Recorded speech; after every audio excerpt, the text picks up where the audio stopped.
नमस्कार दोस्तों, the creators की ऑनलाइन क्लासेस में आप लोगों का हार्दिक स्वागत है। मैं विक्की चौधरी। देखिए पॉलिटी की क्लास नंबर कौन सी है? 5 है। आज हमारा टॉपिक है प्रस्तावना यानी कि उद्देशिका। अब वो प्रस्तावना या उद्देशिका, देखिए 13 दिसंबर 1946 को पंडित जवाहरलाल नेहरू ने इसे प्रस्तावना या उद्देशिका को संविधान में जोड़ा, यानी कि जोड़ने का प्रस्ताव लेकर आए। जो क्या उद्देशिका या प्रस्तावना, जो शब्द लिया गया उद्देशिका या प्रस्तावना को जो लिया गया वो अमेरिका के संविधान से तो लिया गया। देखिए अमेरिका और ऑस्ट्रेलिया में बहुत सारे कंफ्यूजन आते हैं कि बोले ये अमेरिका से लिया गया है ऑस्ट्रेलिया से। जो लिया गया यानी कि प्रस्तावना को जो लिया गया वो कहाँ के, यानी कि अमेरिका के संविधान से लिया गया। और जो प्रस्तावना को लिखने की जो भाषा थी वो भाषा कहां से, यानी कि ऑस्ट्रेलिया से, यानी कि ऑस्ट्रेलिया के संविधान से उसे लिखने की भाषा थी। यानी कि लिया कहां से गया था? अमेरिका से, और भाषा कहां की थी? ऑस्ट्रेलिया के संविधान से ली गई थी। और उसके बाद क्या, तो प्रस्तावना को हम 3 भागों में बांटते हैं। अब 3 भागों में बांटने के बाद एक तो क्या, संविधान के स्रोत के आधार पर, दूसरा स्वरूप के आधार पर, और तीसरा उद्देश्य के आधार पर। जो संविधान के स्रोत है, तो संविधान के स्रोत में कहते हैं कि हम भारत के लोग, या क्या कहते हैं, जनता, यानी कि जो भारत का जो संविधान होगा तो वो किसके, जो संविधान को जो शक्ति प्रदान होगी वो भारत की जनता के द्वारा होगी। ठीक, ये तो क्या था संविधान के स्रोत की बात। उसके बाद बात करते हैं स्वरूप। देखिए स्वरूप में क्या, पांच शब्द दिए जाते हैं, जिसमें से क्या, पहला संप्रभुत्व, दूसरा समाजवादी, तीसरा पंथनिरपेक्ष, चौथा लोकतंत्रात्मक, और 5वां है गणराज्य या गणतंत्र। अब इनका मतलब क्या होता है, एक एक को समझे। देखिए इनका क्रम भी पूछ लेता है, कभी कभी ये कहता है कि स्वरूप में, यानी कि स्वरूप का क्रम क्या है, तो सर देखिए ये संप्रभुत्व, समाजवाद, पंथनिरपेक्ष, लोकतांत्रिक और गणराज्य है, ये इसी क्रम में होते हैं। अगर जो इन्हें याद करना चाह रहे हो तो याद आप एक कह सकते हैं, एक वाक्य के रूप में भी याद कर लें। कैसे? जैसे कि देखिए एक शब्द आ रहा है इसमें, क्या आप इन्हें नोटिस करना कि क्या एक शब्द आ रहा है प्रभु, फिर क्या आ रहा है समाज, फिर क्या आ रहा है पक्ष, फिर क्या आ रहा है लोक, और फिर क्या आ रहा है गणराज्य। आप इसे एक वाक्य के रूप में ऐसे कर सकते हैं कि कोई व्यक्ति है वो कह रहा है कि प्रभु समाज के पक्ष में लोग गणराज्य बनाना चाहते हैं, यानी कि क्या, प्रभु समाज के पक्ष में लोग गणराज्य बनाना चाहते हैं। तो प्रभु से क्या हो गया, संप्रभुत्व, समाज के मतलब के समाज से क्या हो गया, समाजवादी, और पक्ष से क्या हो गया, यानी कि पंथनिरपेक्ष, और लोक से, यानी कि लोक से क्या हो गया, लोकतांत्रिक, लोकतंत्रात्मक, और गणराज्य मतलब गणराज्य या गणतंत्र। अब इनके एक एक की बात करें। देखो संप्रभुत्व किसे कहते हैं? संप्रभुत्व का मतलब है कि जो हमारा देश है, यानी कि भारत है, वो अपने आंतरिक व बाह्य निर्णय लेने के लिए स्वतंत्र है। अर्थात कह सकते हैं जैसे कि पहले ब्रिटिश शासन था, तो ब्रिटिश शासन में क्या था कि हमें दूसरों पर डिपेंड रहना था, यानी कि हम दूसरे पर निर्भर थे। लेकिन इसमें ऐसा नहीं था। कि संप्रभुत्व का मतलब ये है, देखो प्रस्तावना बताने का मतलब ये था कि जो भारत के लोग थे, तो भारत के लोगों को बताना था कि यानी कि संविधान जो होगा वो हमारा किस प्रकार से होगा, यानी कि संविधान का मतलब होगा क्या, यानी कि किस किस स्वरूप में होगा। तो उसके लिए ही क्या, प्रस्तावना। और इसीलिए इसे क्या कहा गया था, देखिए इसीलिए AN पालीवाल ने क्या इसे परिचय पत्र, यानी कि संविधान का क्या कहा था, परिचय पत्र क्या था। और इसने क्या, अल्लादी कृष्ण स्वामी अय्यर ने जो कहा था वो दीर्घकालीन सपनों का विचार कहा था। यानी कि क्या, दीर्घकालीन मतलब जो लंबे समय तक चलने वाले हमारे विचार है, यानी कि आगे आने वाले समय में कि देश किस प्रकार का होगा, यानी कि चाहते हैं। तो क्या दीर्घकालीन सपनों का विचार किसने, अल्लादी कृष्ण स्वामी अय्यर ने। AN पालीवाल ने क्या कहा था, इसे परिचय पत्र का नाम दिया था। उसके बाद कुछ लोगों ने इसे क्या, संविधान की आत्मा या कुंजी भी कहा था। तो वही है कि प्रस्तावना जो पढ़ते हैं, तो प्रस्तावना का मतलब है कि संविधान का परिचय कराना, कि यानी कि हमारा इसमें लिखा हुआ क्या है। तो संप्रभुत्व का मतलब क्या हुआ कि यानी कि हमारा देश जो है वो अपने आंतरिक और बाह्य निर्णय लेने के लिए क्या होगा, स्वतंत्र होगा, यानी कि किसी के लिए बाध्य नहीं। अगर जो उसे कोई विदेश का कोई डिसीजन लेना है, यानी कि निर्णय लेना है, तो वो खुद लेगा। और अपने देश के अंदर कोई निर्णय लेना है तब भी वह क्या, खुद लेगा, उसे किसी के ऊपर निर्भर नहीं रहना है। तो यानी कि क्या, स्वतंत्र है। समाजवादी क्या, समाजवादी देखा आपके एक शब्द सुना होगा आपने, समाजवादी सरकार भी है।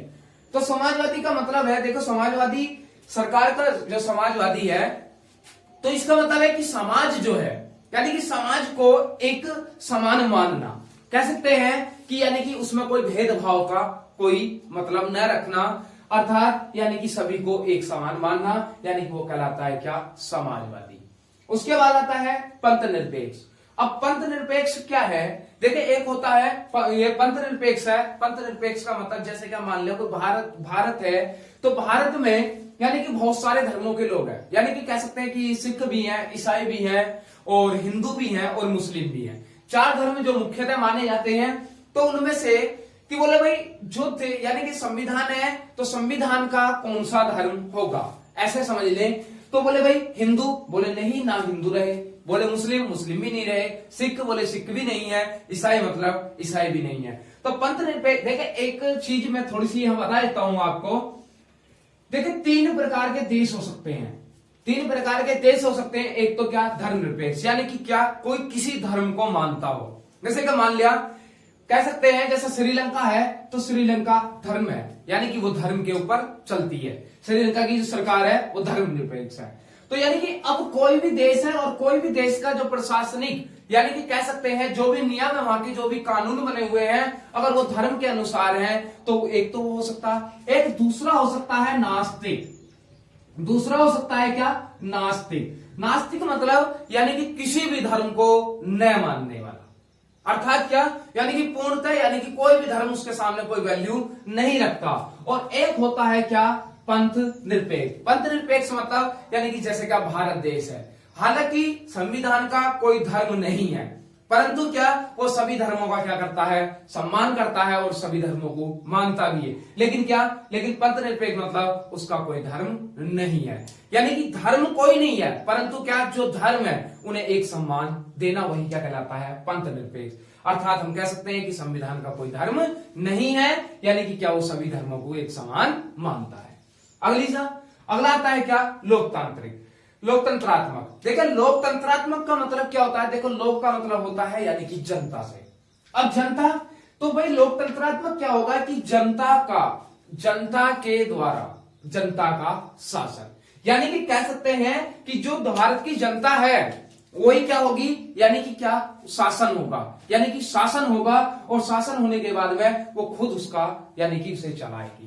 तो यानी कि क्या, जनता के द्वारा जनता का शासन, वो कहलाता है क्या, लोकतंत्रात्मक। देखिए गणतंत्रात्मक क्या कहलाता है, देखिए लोकतंत्रात्मक और गणतंत्रात्मक में दोनों में अंतर बहुत थोड़ा सा है, और उसमें कंफ्यूजन भी रहता है कि बोले भाई यहां तो क्या था, यानी कि जनता से रिलेटेड थे, और यहाँ गणराज्य में क्या होगा कि जो भारत की जो जनता है, भारत की जो जनता है, यानी कि जो भी किसी भी प्रतिनिधि को चुनेगी, यानी कि कोई भी, जैसे चुनाव है, चुनाव में अगर यदि कोई भी कैंडिडेट चुना जाएगा, कोई भी उम्मीदवार होगा, तो वो कभी भी क्या, यानी कि वंशानुगत नहीं होगा। वंशानुगत मतलब जैसे क्या, मान लो किसी के पिताजी मान लो प्रधानमंत्री है, तो उसका पुत्र ही प्रधानमंत्री नहीं बनेगा, वो क्या, यानी कि जो जिसे भी जनता चुनेगी वह बनेगा। अर्थात इसमें गणराज्य, गणतंत्र में क्या मतलब है कि यानी कि देश का, यानी कि जो भी राजा बनेगा, यानी जो भी चुना जाएगा, वो क्या, यानी कि वंशानुगत नहीं होगा, अर्थात जनता के द्वारा ही चुना जाएगा।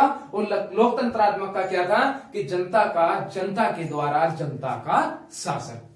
ये 5 थे, और पांचों को अच्छे से याद कर लेना, रिपीट कर लेना एक बार। यानी कि क्या, प्रभु समाज के पक्ष में लोग गणराज्य बनाना चाहते हैं, प्रभु समाज के पक्ष में लोग गणराज्य बनाना चाहते हैं। संप्रभुत्व, आंतरिक और बाह्य निर्णय लेने के लिए। समाजवाद यानी कि सभी को समान देखना।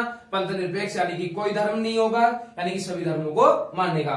लेकिन लोकतंत्रात्मक यानी कि जनता के द्वारा जनता का शासन। गणराज्य यानी गणतंत्र, यानी कह सकते हैं कि कोई भी जो होगा, यानी कि जो भी उम्मीदवार चुना जाएगा वो वंशानुगत नहीं होगा, अर्थात कह सकते हैं कि जनता ही उसे चुनेगी।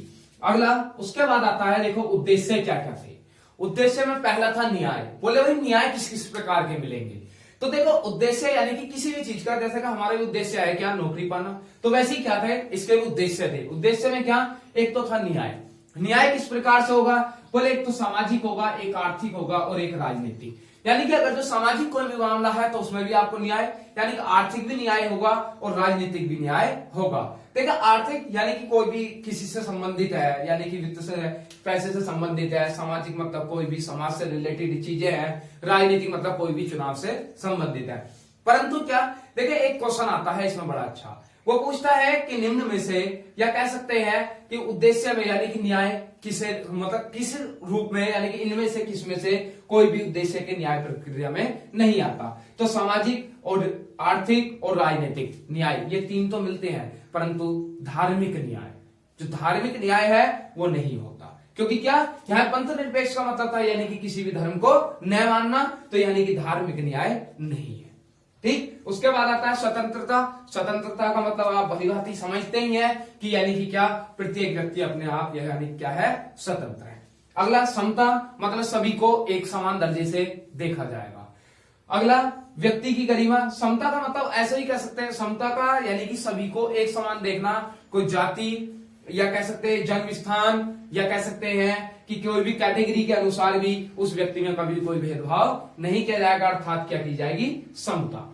उसके बाद व्यक्ति की गरिमा, यानी कि व्यक्ति है और व्यक्ति का अपना आत्मसम्मान होगा, यानी कि व्यक्ति की अपनी गरिमा होगी। राष्ट्र की एकता एवं अखंडता, यानी कि राष्ट्र में एक एकता होगी, यानी कि सब मिलकर काम करेंगे। अखंडता यानी कि क्या, वो अलग अलग नहीं बटेंगे। बंधुत्व मतलब, बंधुत्व का मतलब होगा यानी कि सभी एक भाईचारे के रूप में मिलकर रहेंगे। तो ये क्या थे, ये थे प्रस्तावना की उद्देश्य थे।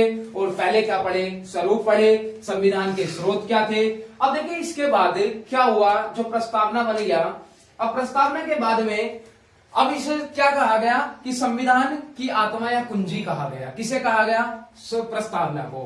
परिचय पत्र किसने किया कि A.N. पालीवाल ने। अल्लादी कृष्णा स्वामी ये ने क्या कहा कि दीर्घकालीन सपनों का क्या है, ये विचार है। अब इसके बाद कुछ मामले थे।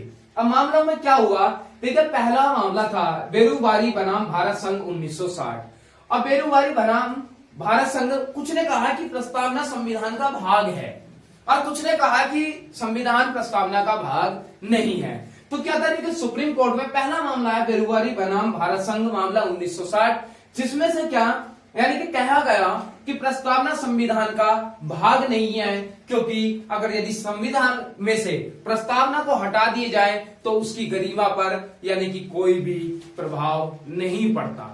यानी कि गरिमा पर कोई प्रभाव नहीं पड़ता, तो इसका मतलब क्या हुआ, यानी कि प्रस्तावना संविधान का भाग नहीं है। तो उसके बाद इसमें कौन से में, बेरूबारी बनाम भारत संघ मामला 1960 में कहा गया कि क्या प्रस्तावना संविधान का भाग नहीं है। उसके बाद अगला मामला आया केशवानंद भारती बनाम केरल राज्य 1973। इसमें क्या कहा गया कि प्रस्तावना संविधान का भाग है। क्यों, उसका कारण यह था, उन्होंने कहा कि जिस प्रकार से संविधान के अन्य भागों में बदलाव किया जा सकता है, उसी प्रकार से प्रस्तावना में भी क्या किया जा सकता है, बदलाव किया जा सकता है। तो यानी कि क्या, कि प्रस्तावना संविधान का ही भाग है। उसके बाद अगला मामला आया RS मुंबई बनाम भारत संघ।